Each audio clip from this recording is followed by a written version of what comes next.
आणि आता बुलेटिनमध्ये एक महत्त्वाची बातमी पाहूयात। छगन भुजबळ हे मुख्यमंत्र्यांच्या भेटीला दाखल झाले। पक्षाच्या बैठकीला न जाता थेट फडणवीसांच्या भेटीसाठी ते दाखल झाले। मंत्रिपद डावलल्याने छगन भुजबळ हे नाराज आहेत। महत्त्वाची अपडेट आपण पाहतोय। छगन भुजबळ हे मुख्यमंत्र्यांच्या भेटीसाठी आता दाखल झालेले आहेत। पक्षाच्या बैठकीला न जाता थेट ते फडणवीसांच्या भेटीसाठी दाखल झाले आहेत। तर मंत्रिपद डावलल्याने छगन भुजबळ नाराज होते आणि आता ते देवेंद्र फडणवीसांच्या भेटीसाठी दाखल झाल्याची महत्त्वाची अपडेट आपण पाहतोय। त्यांची ही दृश्य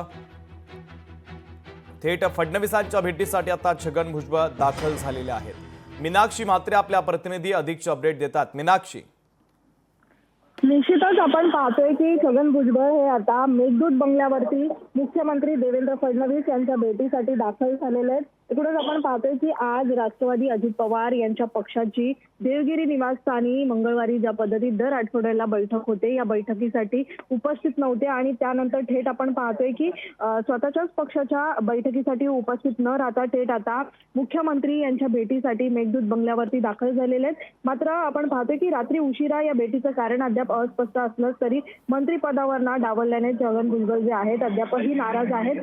मात्र राष्ट्रवादी अजित पवार यांच्या पक्षातील अनेक कार्यक्रम जे आहेत या कार्यक्रमांना देखील ते उपस्थित न राहिलेले आहेत। मात्र अद्यापही याबाबतचं स्पष्टीकरण जे आहे ते भुजबळ हे स्पष्टपणे देताना पाहायला मिळत नाहीये। तर पक्षातील देखील अनेक वरिष्ठ नेते जे आहेत ते देखील याबाबत स्पष्टपणे आपलं मत मांडत नाहीयेत। त्यामुळे आज या भेटीमागे नेमकं काय कारण आहे आणि छगन भुजबळ हे मेघदूत बंगल्यात मुख्यमंत्री देवेंद्र फडणवीस यांची भेट घेऊन बाहेर आल्यानंतर माध्यमांशी बोलतात का, काय प्रतिक्रिया देतात, आता याकडे सगळ्यांचं लक्ष लागलेलं आहे। मीनाक्षी, महत्त्वाचे अपडेट या भेटीगाठींच्या संदर्भात पोहोचवलेले आहेत। तुर्तास धन्यवाद।